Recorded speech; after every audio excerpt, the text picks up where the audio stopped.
ไม่สูงtay có tăng sinhค่ะมันยากกันทั้งเยอะค่ะเหมือนในค่ะก็ติมาเฮ็ดไข่อุ้มงับปีค่ะอันตั้งสูตรเขาก็ติมาต้มไข่เขาไว้ก่อนนะคะเนาะตั้งให้น้ำเดือดที่เราต้องใส่ไข่นะคะเนาะเมื่อเขาต้มแล้วก็เขาก็ติใส่ปลาเกลืออีกนึงนะคะเนาะมันก็ติจอยให้ไข่เขาอ่ำแตกนะคะกำไรก็เขาก็ติมาตำหมักปีตั้งผักหมี่เผือกนะคะ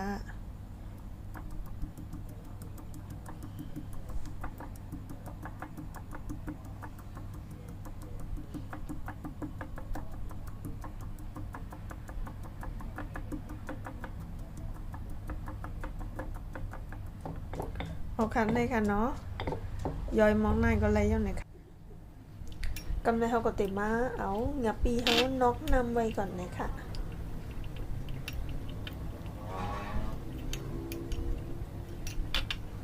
งับปีอะไรเป็นงับปีกุ้งนะคะเนาะงับปีมันก็มีหลายๆเมี่ยวนะคะเนาะเจ้ามีหัวก็ลายอยู่นะคะ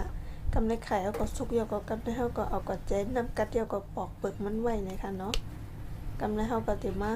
ต้มน้ำมันค่ะตั้งน้ำมันค่ะ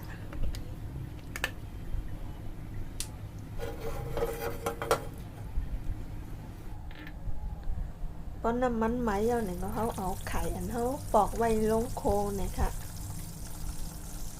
แล้วก็พันแบบพันขึ้นให้เนื้อตั้งนอกมันป้อเหลืองเนี่ยค่ะ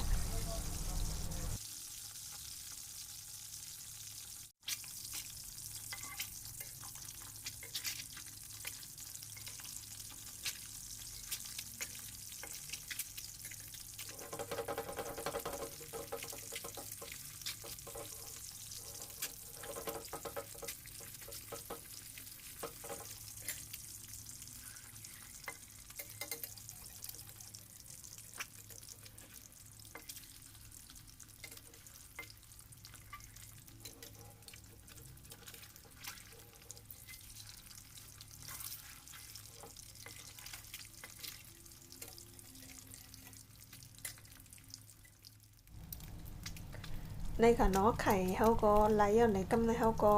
ตีตักออกไว้นะคะ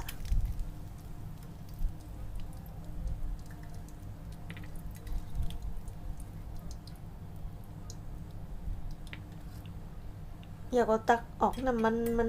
ออกอีกหนึ่งนะคะเนาะเพราะว่าน้ำมันหนักค่ะแล้วก็โคผักหมี่แล้งอันเขาซอยไว้ค่ะ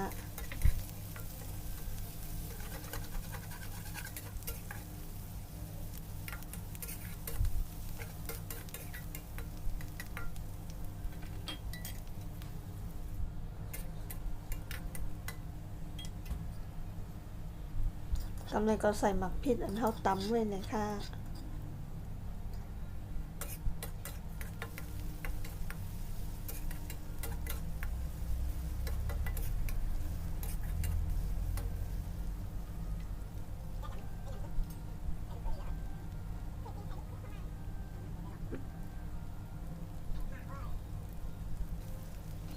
เย้าก็ใส่มะเขือส้มค่ะ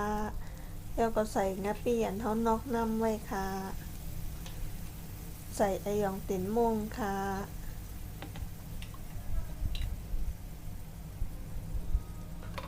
แล้วก็ใส่ผงหวานค่ะใส่เกลือค่ะแล้วก็คนให้มันเข้ากันโคให้มะเขือส้มมันป้อสุกนะคะ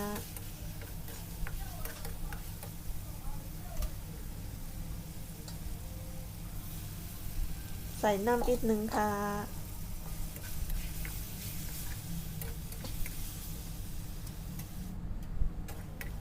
โอเคเลยค่ะเนาะมะเขือส้มมันก็สุกเย้านี่ก็กำลังเขาก็ติมาเอาไข่อันเท่าโคไว้ใส่นะคะเนาะเย้าก็คนให้มันเข้ากันก็ปิดไฟแล้วเย้าในค่ะใส่ผักกีค่ะกำลัง